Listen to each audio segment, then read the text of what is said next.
All right, Shawn Russell, Mac Daddy. Something Yeah, like so we've been that. trying to do this show for a while here on Film Fanatic, and due to my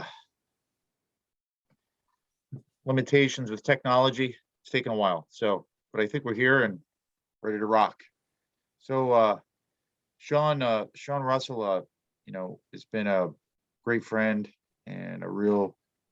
I always feel like I have a few people in my life that have been played real pivotal roles in exposing me a lot of cool things at a good time in my life, and Shawn is definitely one of them. And we're here to talk about movies and all things horror, but um, I'd like to start off with Shawn, if you want to like talk about some of your experiences around music, some cool things that are happening now, and all things under that umbrella, if that's cool. Sure. Let's see. I mean, I started as a kind of a drum set, and like yourself.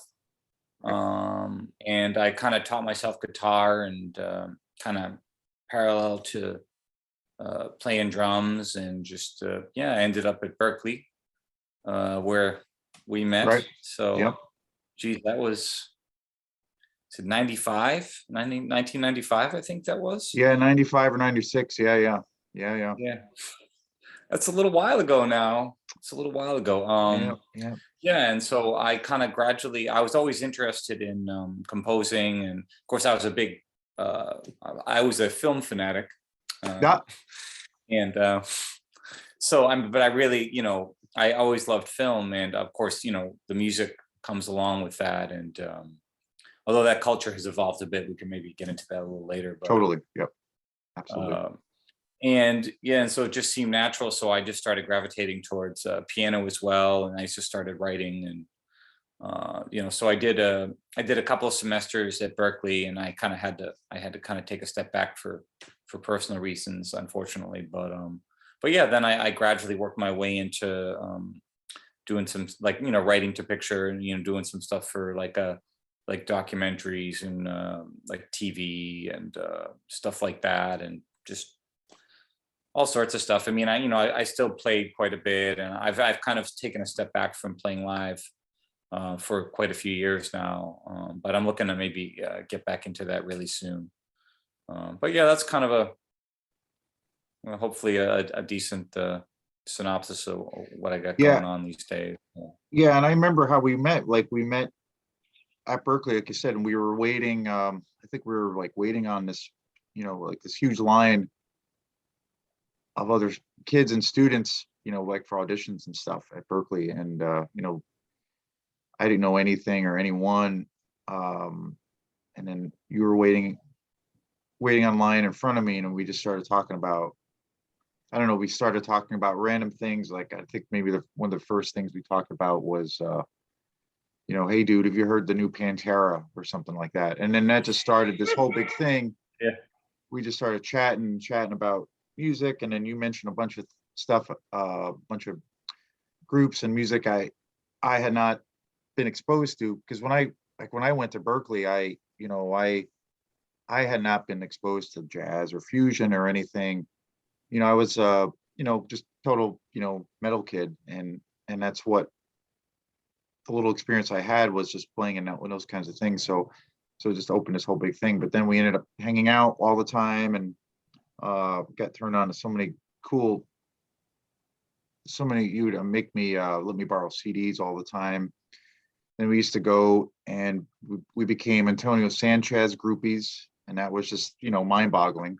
One of the greatest drummers of all time. And I still tell friends every now and then about that whole experience. Like that was one of the greatest experiences I ever had, like being able to see him play all the time for free. And and if viewers out there, I know this isn't uh film so related, but it is. Antonio Sanchez is one of the greatest percussionists around, and super innovative. I mean, bringing it back to movies, Birdland, I mean, one of the most innovative soundtracks ever made, and it's strictly drums. And so But yeah, we got the chance, you know, and the stuff was like so over my head. It still is now, but just going to see him He's play. in Queens, actually. So Oh, he's got really? a house in Queens, I think, yeah. Do you ever Because I'm get a in Brooklyn, chance by the to way. see him, or I don't know, connect with him at all in any I ways? haven't seen him. I don't get out much. I do know a piano player that plays with him and plays with Pat Metheny sometimes, but Mm. maybe at some point I can work that out. That'd be kind of funny. But A yeah, few yeah, a that few was years. A funny thing with that is like a few years ago, I played this gig in Massachusetts, and with my band Quantum, and we were playing with all of these guys that had just graduated from Berkeley, and they were playing all of this just crazy fusion stuff. It was very electronic based, but it was also had this Frank Zappa kind of vibe. But they were all like these monster players. And the guitar player in the band was from Mexico City, and he was saying, he was like a young lion. He was a ferocious player, and he was just saying how his only regret was that he got a call like in the middle of the night when he was back in Mexico to play with Antonio, and he like literally got super nervous and was totally intimidated, and he turned it down. He's like, he couldn't do it, and he said, looking back, he's like, God, I blew that chance. But yeah. I mean, that's I've the had thing. experiences like that. That was the thing about seeing him play all the time, was that, I mean, not only like what the language he was speaking was so over my head, but he was I don't know, I felt like he was like a hunter killer. He was just like like a cyborg. He was just taking heads off, and and he had like, he didn't really have any like an emotional thing going on, but it and he was, I think back in that time, he was very much like a kind of Dave Weckl replicant kind of thing, but over the years he's really matured, and his playing and everything is so organic now, and he's just got his own style, and he's got this real emotional kind of thing that he has. But I remember seeing him play and everything. It was like, it was amazing, but I was always like, you know so intimidated. Like, I'd never go up to talk with him because it was just like, Yeah, yeah. I mean, I think at that time he, I think he was just kind of experimenting with stuff and kind of. I mean, yep, technically, absolutely. he was already, He was already he was there. just Yeah, like yeah, technically he could just play just about anything. I mean, yeah, and then he was just kind of bringing it back around. I think getting the music and getting that all absolutely. going, and obviously he has it going on. So yeah, he's a really wonderful player. Um, but yeah, I mean, and there was so much. I mean, you get exposed to a lot when you're there. I mean, I wasn't there very long, but and that's how I got exposed to Glenn Velez, Right. who maybe some people might not know. He's a bit obscure, but he's won 4 World Music Grammys. I mean, he's one of the best musicians and drummers, percussionists I've ever seen, with my own 2 eyes. I mean, he used to be New York based, but he moved to Montclair. Hmm. And I remember I got a chance back in the day. I remember I used to hang around this little world music store, and they were going to put a concert on. And I'm like, well, they were looking for artists.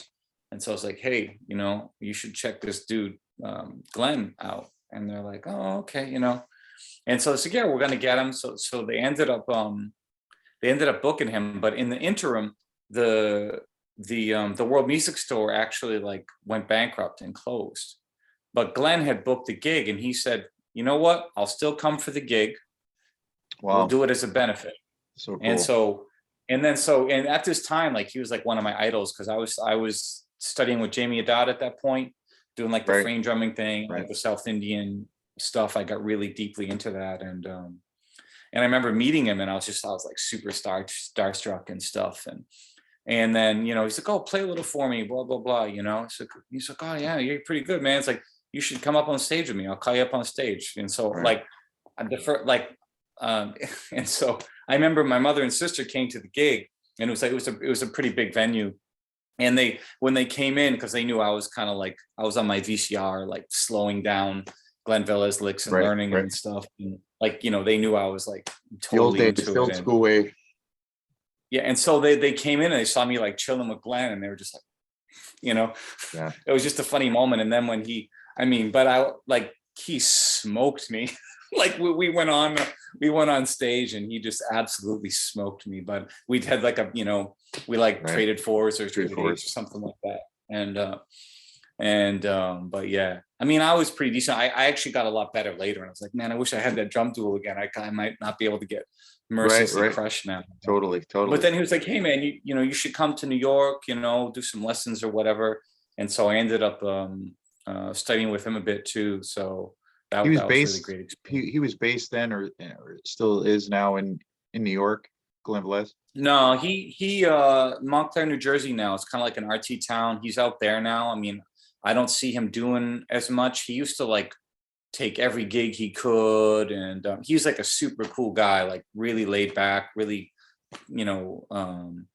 open, kind, like I remember because at that time my life was a bit difficult. And so when I was, because he had this little studio on the Upper West Side. I remember that I went to, I think late 90s. And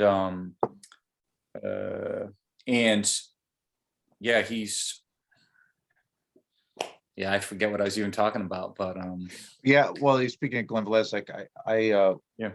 I have a few of his albums, but the one that I always listen to is the Chakras album that he did. Yeah, Rhythm of the Chakras, And that is like, that's one of my favorite albums of his. It's one of my, probably top tier of some of my favorite albums, but it's just amazing and hypnotic and ambient, and just got this real primal thing to it. And I listen to that album all the time. But yeah, I remember that, all those great stories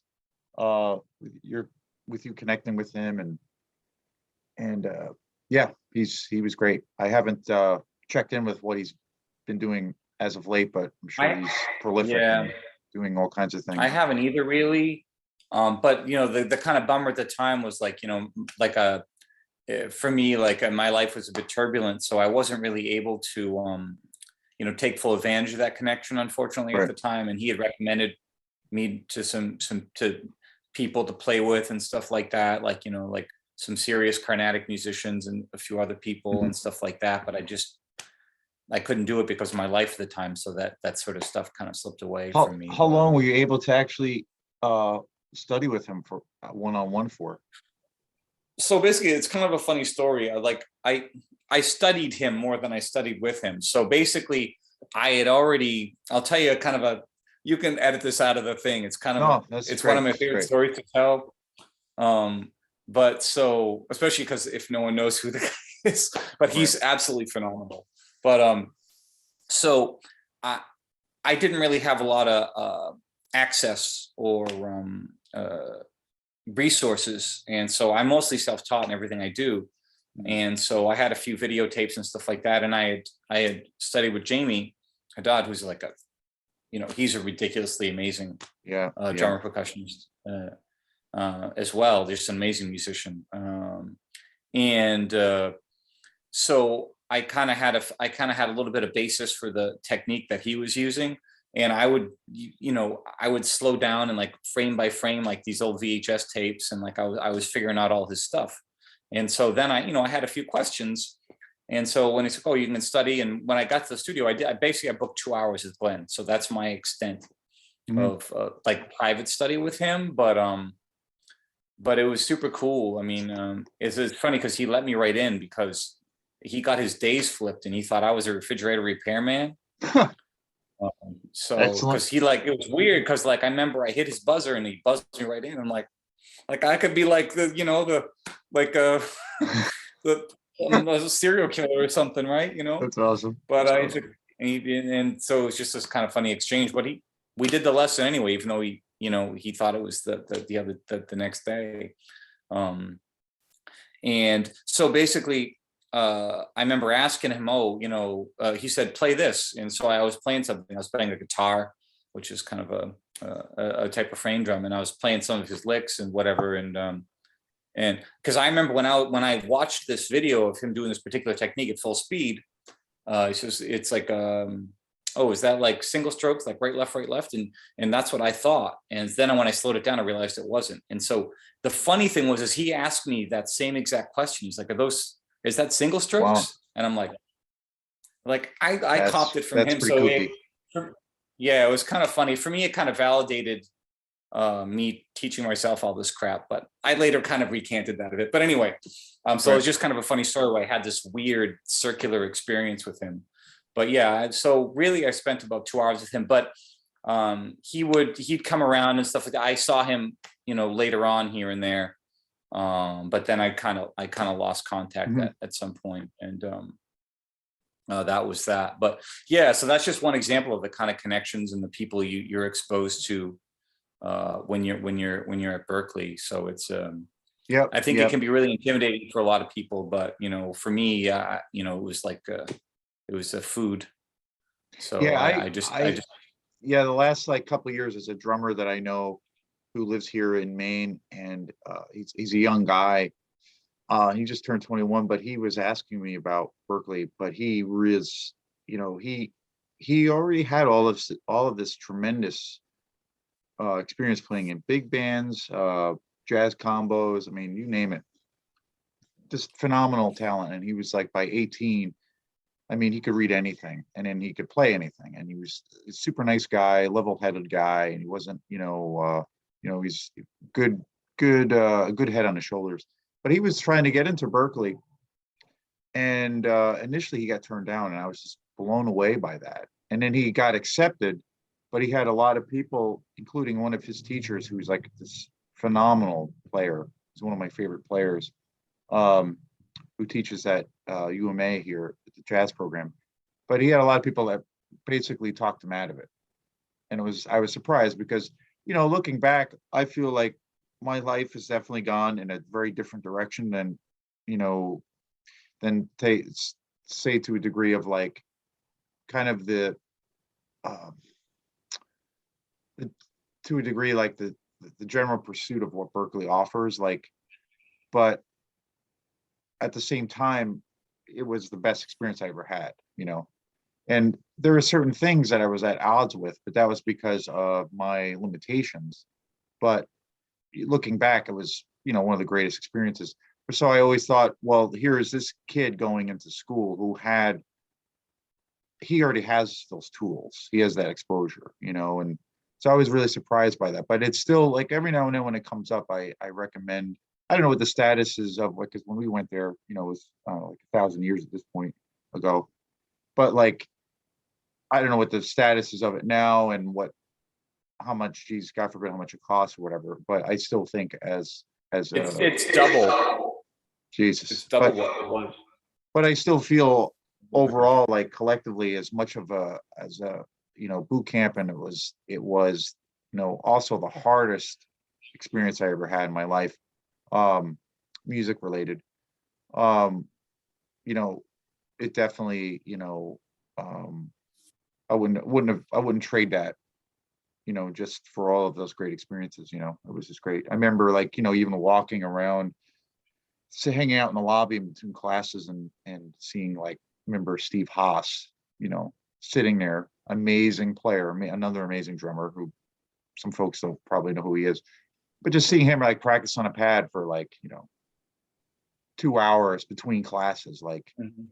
and then, and then a couple of years later, seeing him play with, groups like Steely Dan and, just all this crazy shit. So it was just that even on a exposure element, talking about the Antonio Sanchez, like, aside from taking the classes, but just that alone was an Yeah. amazing experience. Yeah, I Um, think the school has changed, a right, bit. It's a much bigger school now than it was. I mean, I think when we went, it was pretty exclusive. There's about 1,400 right, students total. right. I think it's a lot more now. Um, uh, but yeah, I mean, I think when you're talking about is it worth it to you or not, I think there's a lot of situations to weigh, and what's your financial situation. I mean, I was on like grant and scholarship and stuff like that, and I had a really bad financial situation. So it was a little trickier for me, but I was, for what I did and when I went, I think it was 100% worth it. But the thing about it is, it's not, you're going to get a similar education in a lot of different places, I think. And it's the same thing when you talk about like Ivy League schools or whatever. The reason that people, like the parents are like grooming their kids to go to these prestigious universities, it's not necessarily because the education is a million times better. It's because of who you're meeting there. And so the thing about Absolutely. Berkeley is people, I'm not sure if it's still that way now, but like Berkeley, like they run the industry. So that a lot of the people that are in and out of that school, they're all over the place. And so it's who you meet and where you want to go and how far you want to take it. That's really, because I had the opposite, because I had a private drum instructor at that time before I went. And I was kind of weighing my options. And he's like, he told me straight up, if it's no offense to these other schools, but you'd be wasting your time. You need to go to Berkeley. And so it's like, and he got his band to like play a little thing with me, and I sent the scholarship tape in. And so I got to do like the Berkeley scholarship tour stuff. And, but yeah, I mean, so it's just a matter of what your goals are. And I think especially these days, life is so much different. Everything is so much more expensive, especially, higher education. Is it worth it? And I think that answer depends on a lot of different things, but the key is who you're meeting and who you're being exposed to. And when you're in a smaller market, you're not going to be exposed to that same level of talent, And it's interesting you say that, because the person I was talking about, this kid, or he's a man now, he's 21, but that was his biggest thing, was he didn't want to go into debt. And that was for him, the deciding a factor. And I was like, wow, like, but again, it makes sense because it's a very different situation now. So yeah. So, and the other, when we first met, like I had always been, into a lot of different films, and had been really into, grew up watching a lot of, we were about the same age. So we, grew up watching all the great Hammer films, were like byproducts of that. And a lot of, Hammer films, for me, I grew up like watching a lot of the Hammer films, and a lot of product of the Friday the 13th series. And I've been lately like revisiting a lot of the Lucio Fulci movies that we grew up on, all the Giallo Italian horror films, a lot of the and that exploitation stuff was films. hard to get. It was hard to get back in the day. Like now you can get it like this, but when we were younger, like if you wanted these obscure movies, you had to really work for it to even know that they existed. Exactly. So what was that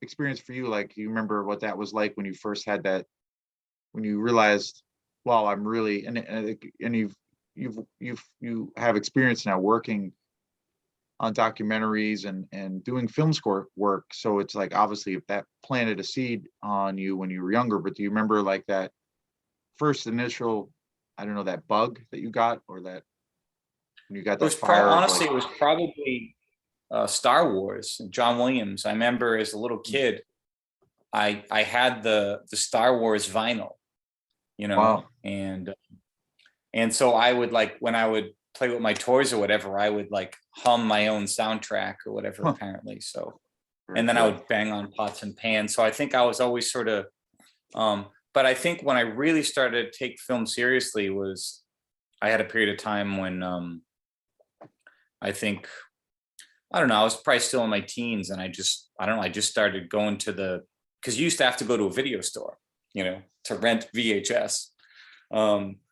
And I just started kind of, I worked a lot, and I had kind of a solitary existence. So like my world was a lot, I read a lot of books, and I watched a lot of films. And so I really started to it's kind of like music, when you listen to one kind of thing and you want to find something else that's kind of like that, and you discover something else, you end up down this rabbit hole.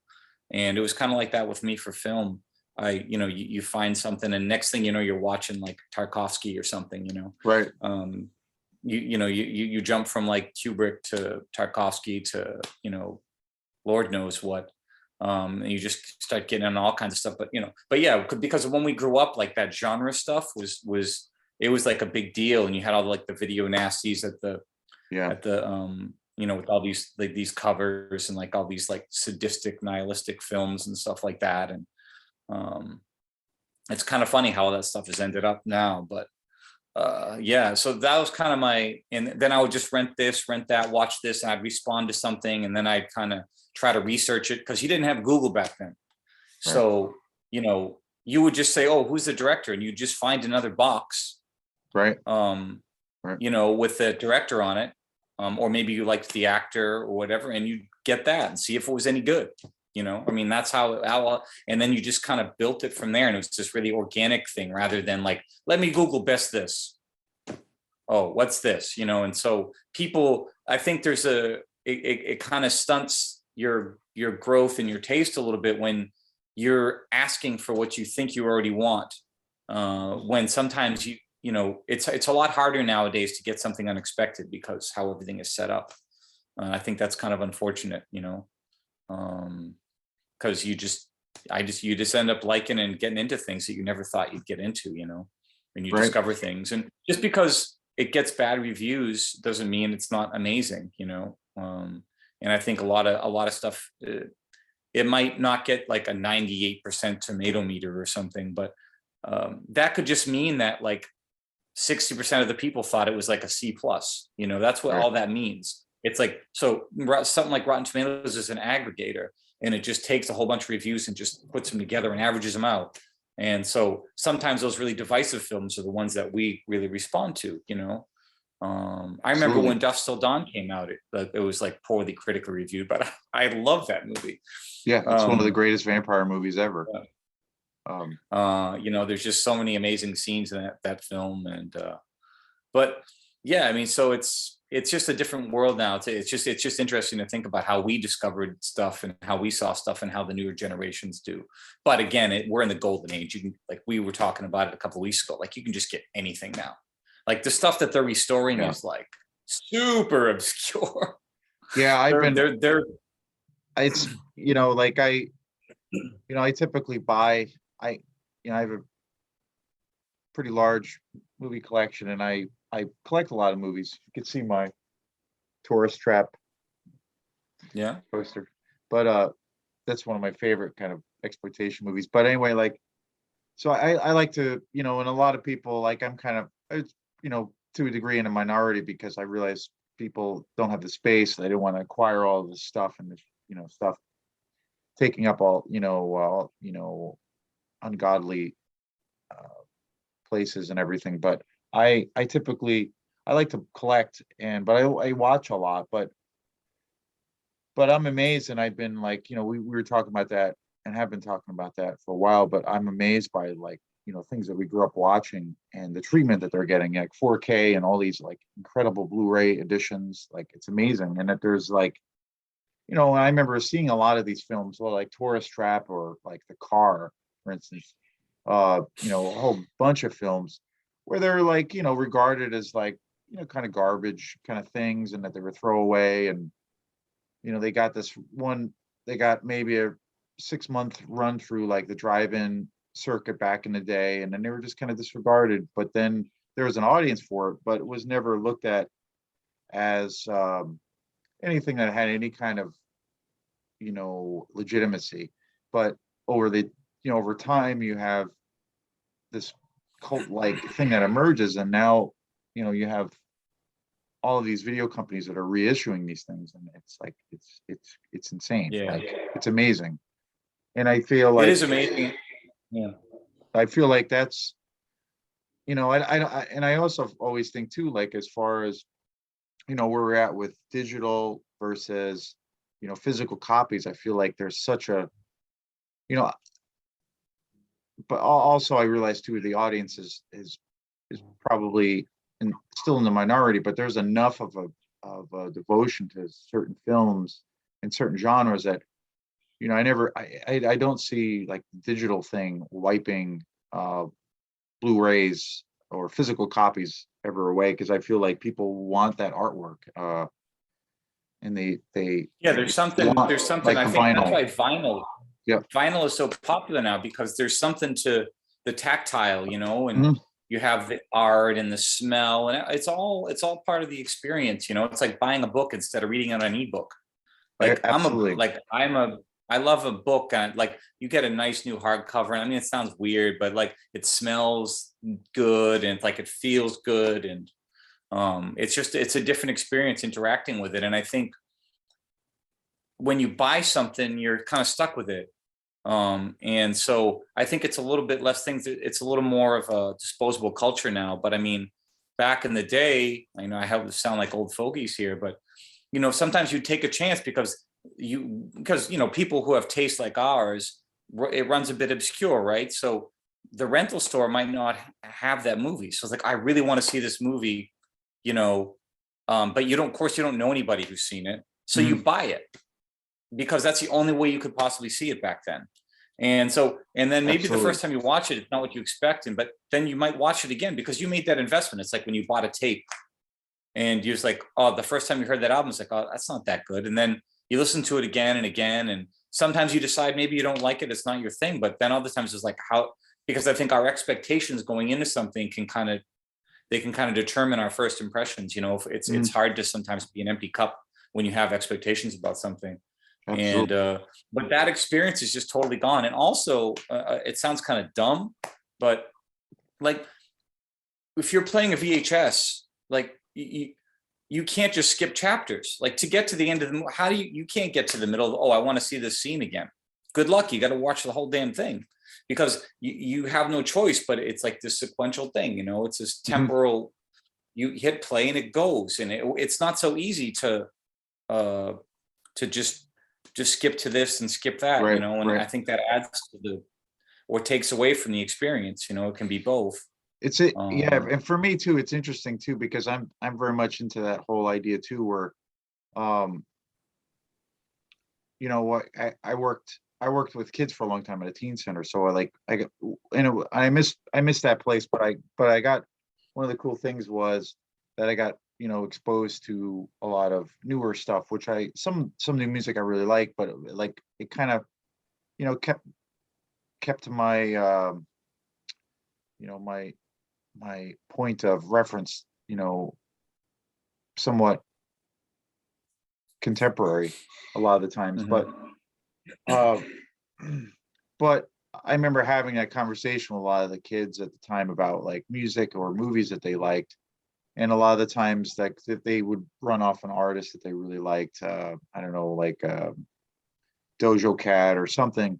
And they typically they would say they're fans, but they, had a couple of songs of theirs they had on their phones, but they didn't have albums, full length albums. So, but their exposure to it was,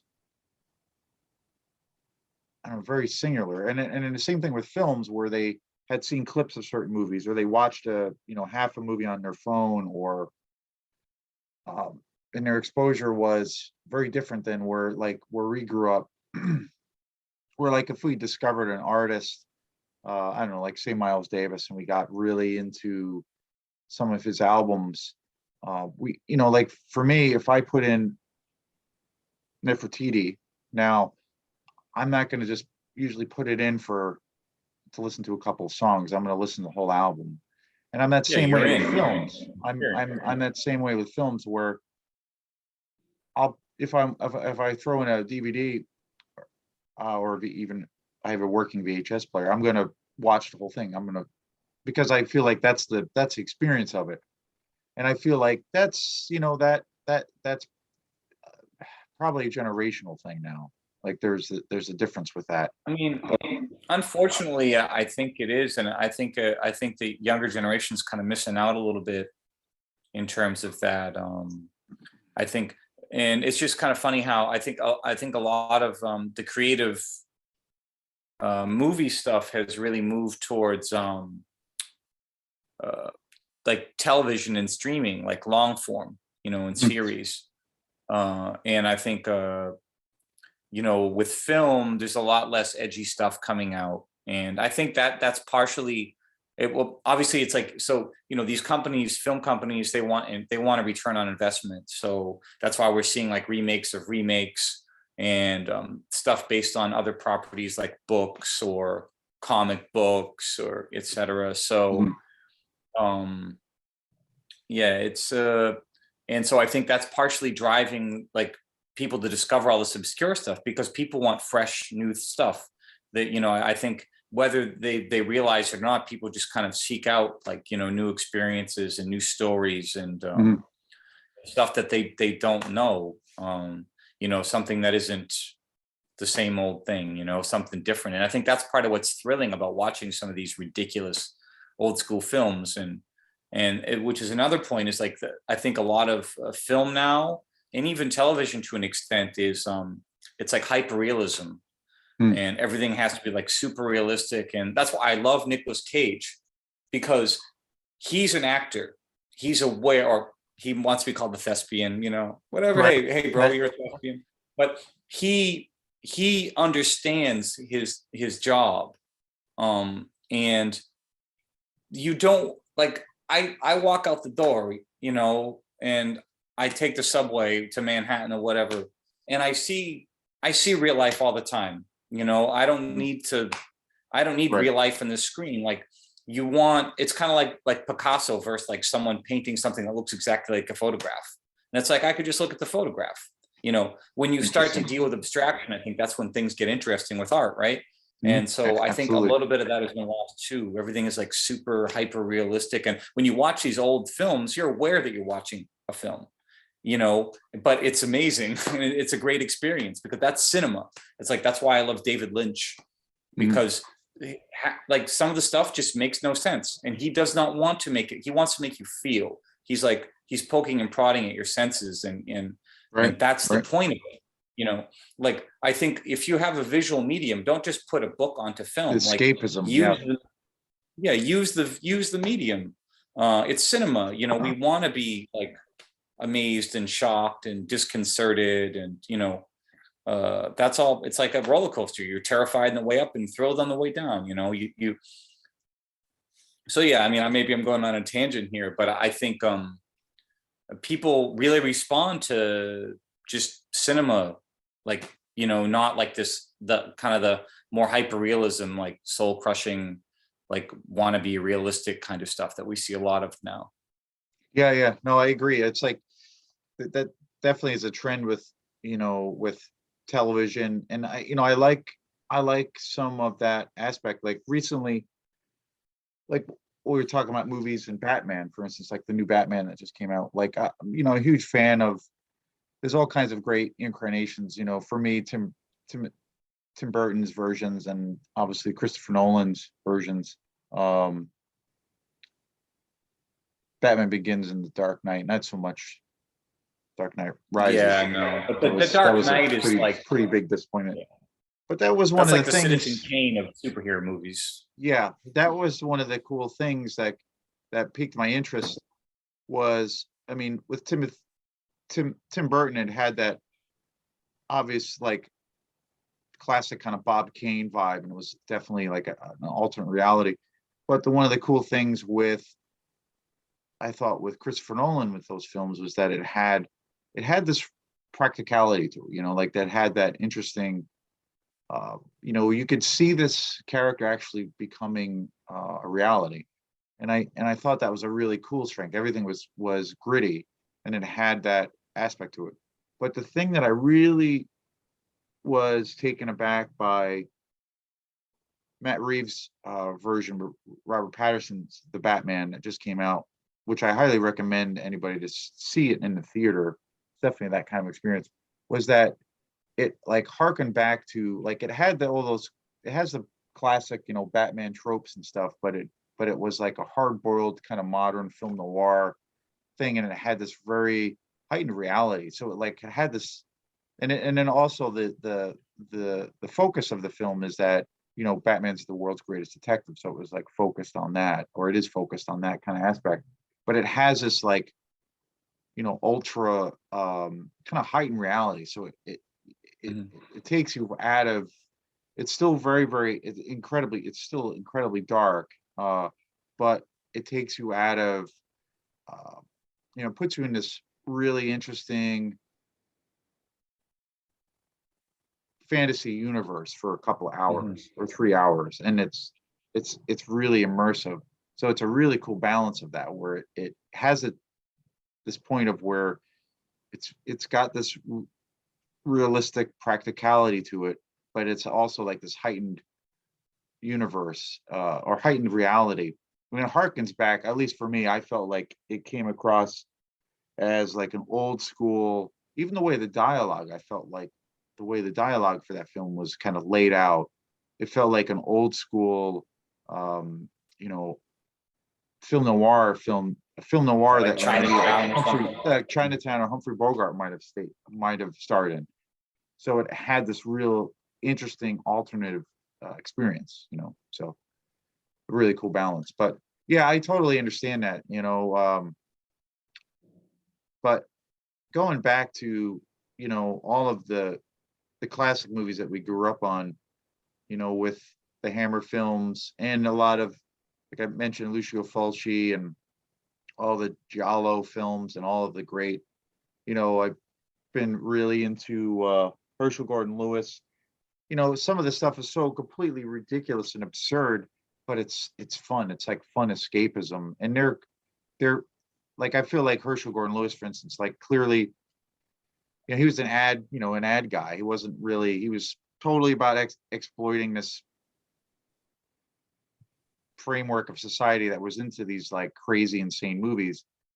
And he even poked fun of himself as like he didn't really regard himself as being an artist.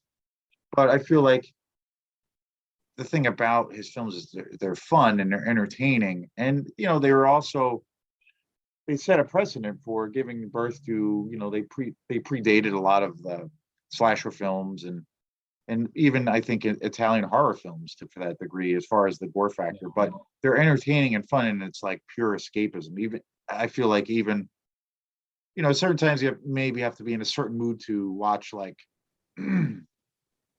1000 Maniacs or something. But I just feel like there's this completely absurd, insane quality that you're escaping the mundane for an hour and a half or whatever, and it's fun. It's like a movie you can hang out and have a few beers with and just have fun. And I feel like a lot of the times with, like what you were saying before, with everything being hyper focused on, like, let's make everything as as realistic as possible, and to give it this tangible thing, that can get exhausting after a while, because we kind of want to Yeah, I mean, escape for a while. there's a place for that, I think. But another thing I think that maybe the younger generation doesn't appreciate is the mainstream of, like, how gore became mainstream. Yep. I remember so for me as a younger guy, the first time I remember like a graphic movie like being critically okay, because basically if there was like some nasty stuff in a film, it would just be, it would never be a respectable film critically. And it's amazing how much the audience's tolerance for like violence has, I mean, is that a good thing? I don't know. But like Silence of the Lambs, I remember seeing that, as a younger guy in the theater. I mean, that's just, what a movie. But I mean, it's graphic, I mean, that movie does not pull any punches. It's not wall to wall, but the scenes in it that are in it are like, and I remember, I think it won Best Picture, or Jonathan Demme won Best Director. I don't recall, but it was like this critically lauded film. And, you had Anthony Hopkins, who was like this acclaimed actor, and Jodie,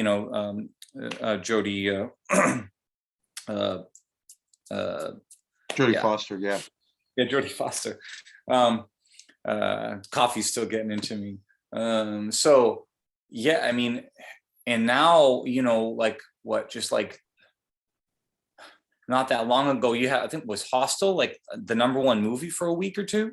I mean, that's astonishing. I mean, that's just like this sadistic, over the top, like nihilistic, violent film. And, but I think you can argue whether that's good or bad, but people want, they want to be stimulated. Mhm. And so I think, you know, there, for me personally, there's a line like, you know, when it's sadism for sadism's sake and there's no kind of plot, and like that's where I kind of get off the train, you know, so to speak. But yeah, it's just amazing how it's evolved and just how graphic stuff is now. Like, I mean, it's astonishing some of the things that just are mainstream now.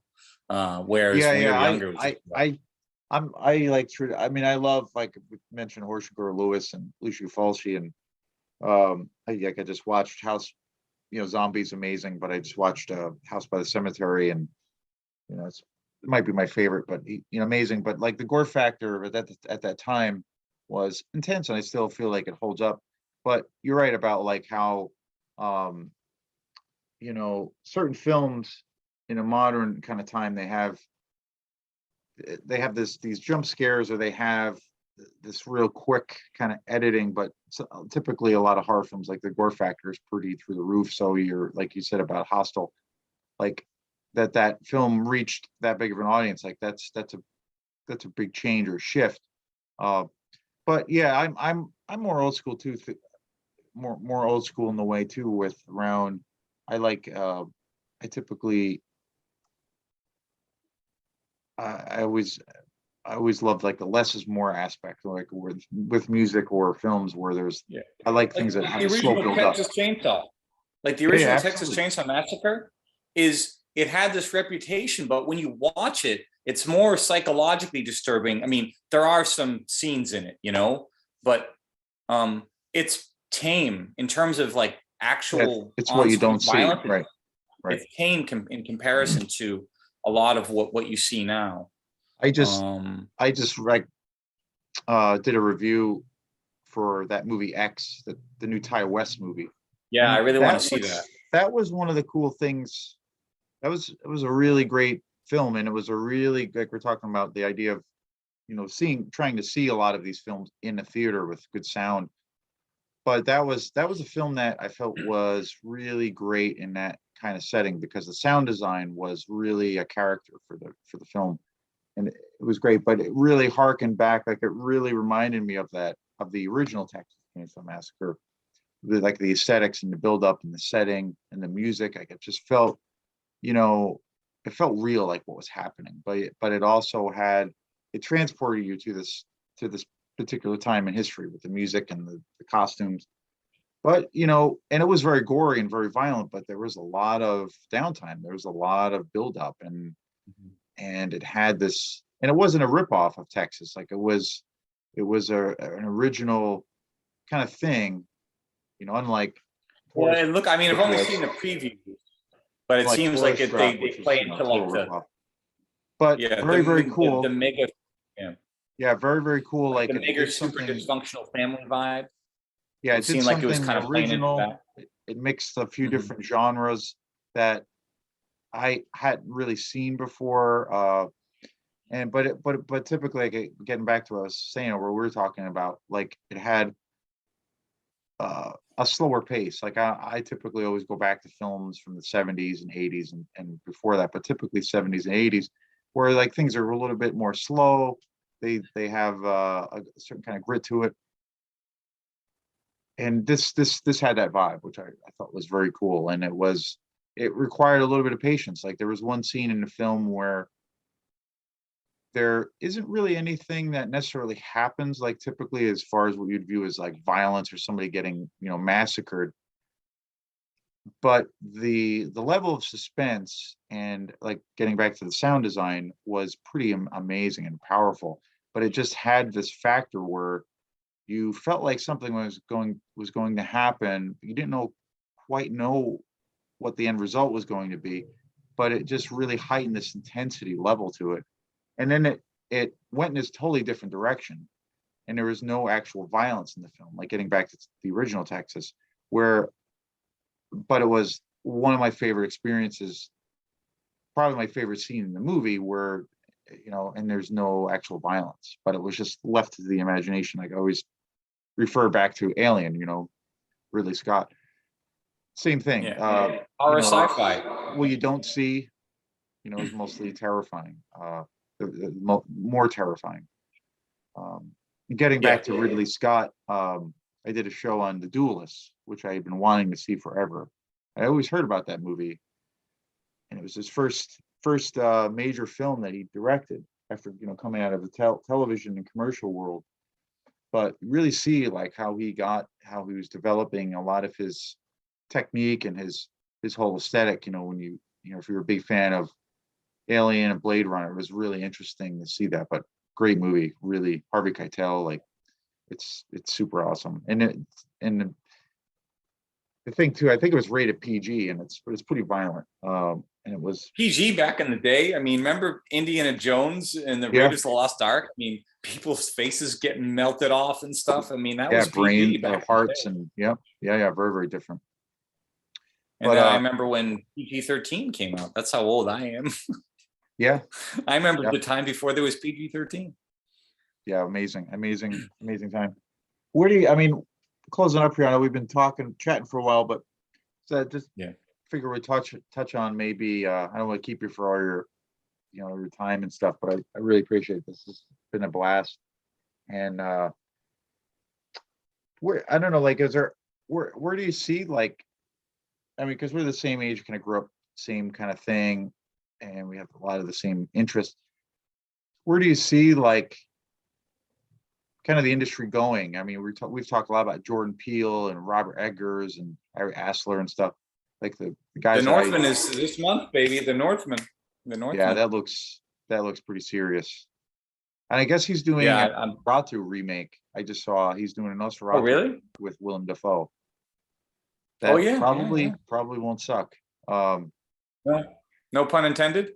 And Ari Aster's got a new movie. I don't know the name. Yeah, exactly. Try the Veal will be here every Tuesday, whatever day it is. But Ari Aster, who Rather did shrimp Hereditary, I was just reading Ari Aster, who did Hereditary and Midsummer. He has a new movie with Joaquin Phoenix that's coming out, and it's like a horror comedy.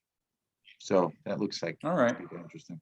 I can't remember the name of it, but Yeah. so like my question was, like, what do you see?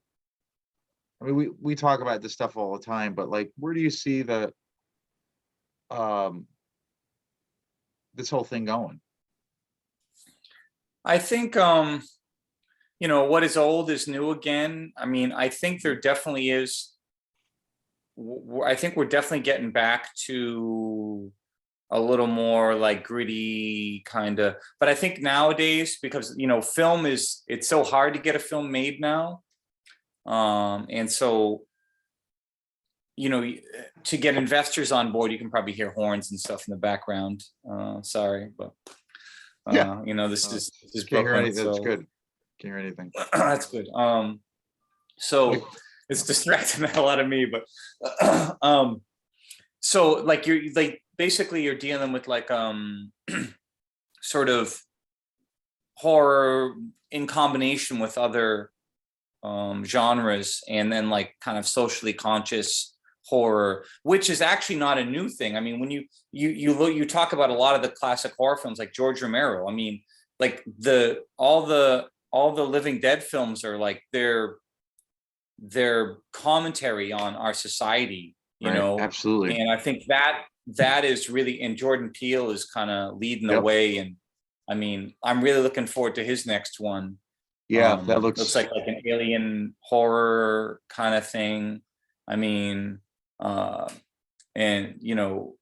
his first couple of films are that's the rough, really but that's good. one of the greatest things. Like a lot of times trailers, or they basically give the whole thing away. But Jordan Peele, I'm a huge fan of, but like I love that you don't really know you don't really know what it's about. Like, you think it's aliens, No. or is it about this?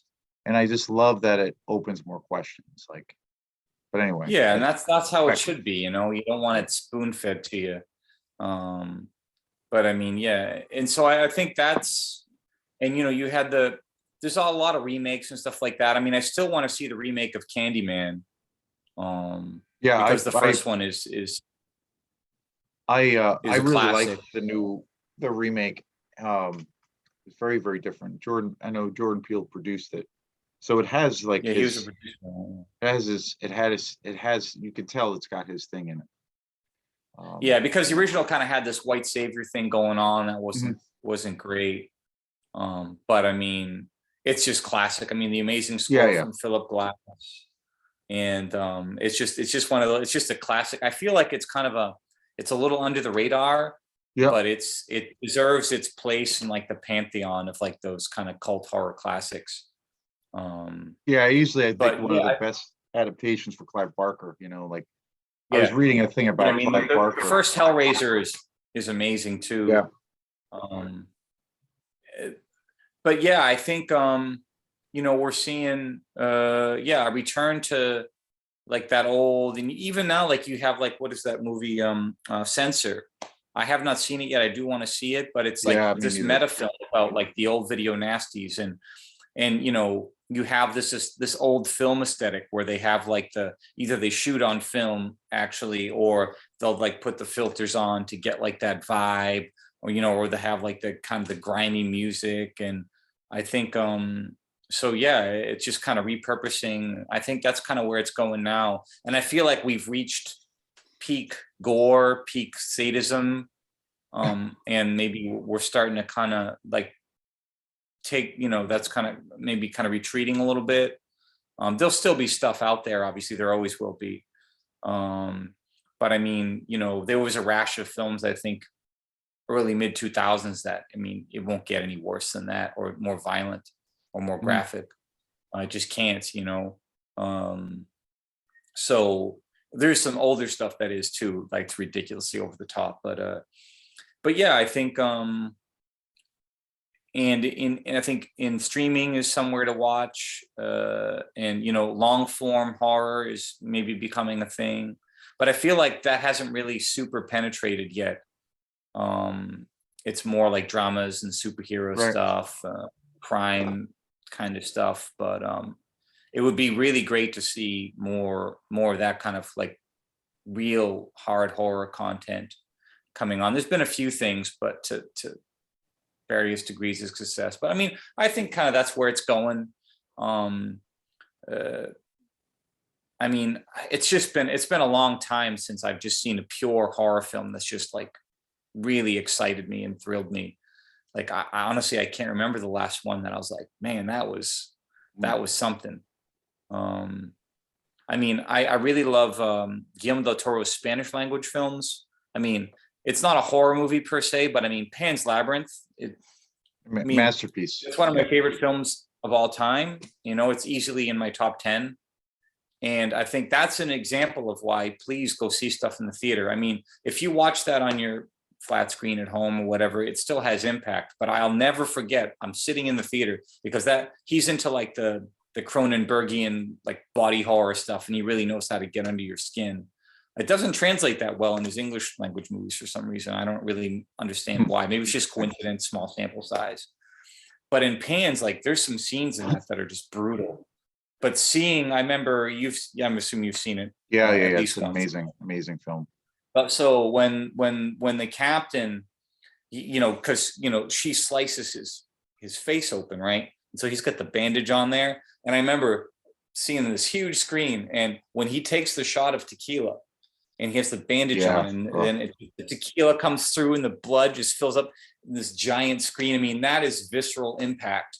right. Um, and it's just, what's the purpose of that scene?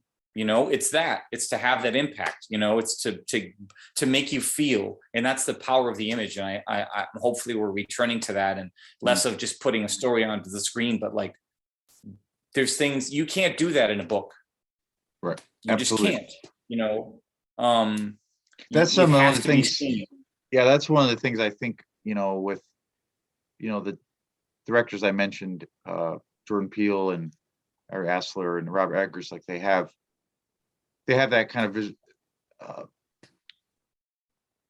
that real physical quality to a lot of their films, and and in a lot of ways, I feel like they harken back to the old school stuff, the old school things. I Mhm.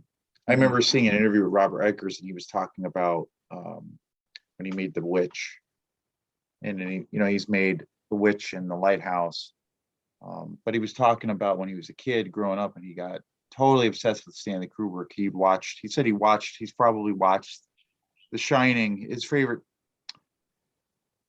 Kubrick film was The Shining. He said he's probably seen it about 1,000 times, like he lost count. But he said after he watched it for years and years and years as a kid growing up, and then when he was in college and getting older, in his 20s, he started watching it, but he would make notes, like kind of insane, like where he would make notes as he was going through scenes and get the idea of sense of like camera work and like pacing.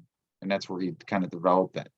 And he did it all himself. Like I don't think he really went to film school, but that's the thing that I like we talk about things kind of going full circle. And Kubrick was a photographer. I mean, he yeah, didn't go to film for school. Look magazine. Yeah, he was a chess player, right? Chess player, and there's that great interview. My friend sent me this great interview with him years ago, and he was talking about how he played. Kubrick was a chess player for years in Central Park, and he started making money off that. And he was a photographer for Look magazine for a long time. And then I guess he had a buddy, a close friend of his, that was a filmmaker who was going to NYU, I think, or something. And they were showing documentaries, and his buddy had invited Kubrick to go to the show. Basically, they were going to have a premiere, and everybody was going to show their shorts and their long form films.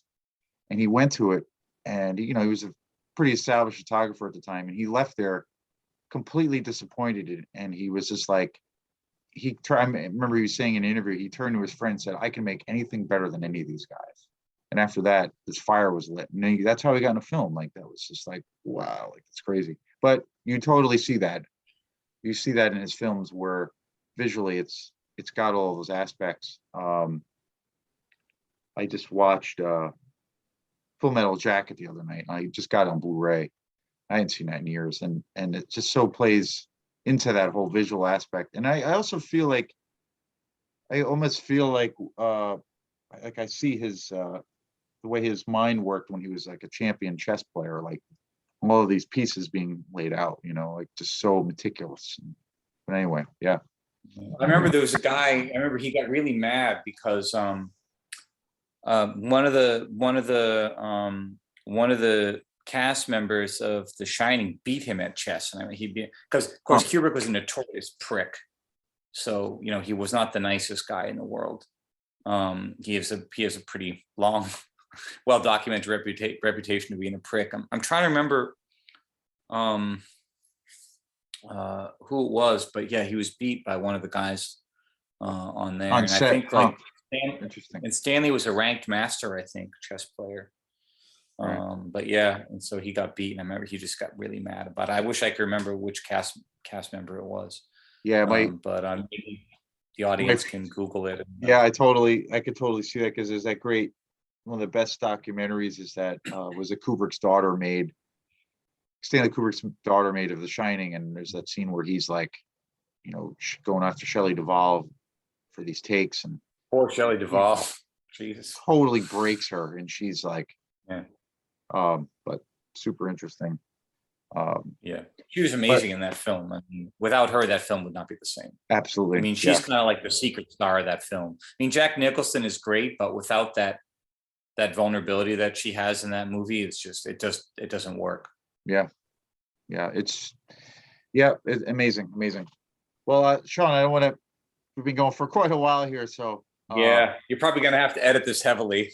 But I really appreciate this, man. This is super fun, and I think this will be a great show, and I'm looking forward to promoting it and putting it up everywhere. So thanks again, dude. Yeah, thanks for do having this me again, and hopefully next time we will hang out and see each other in person, play some music. Yeah, in person. All right, man. That'd be wild. Thanks, dude. All right, man. Peace. Peace.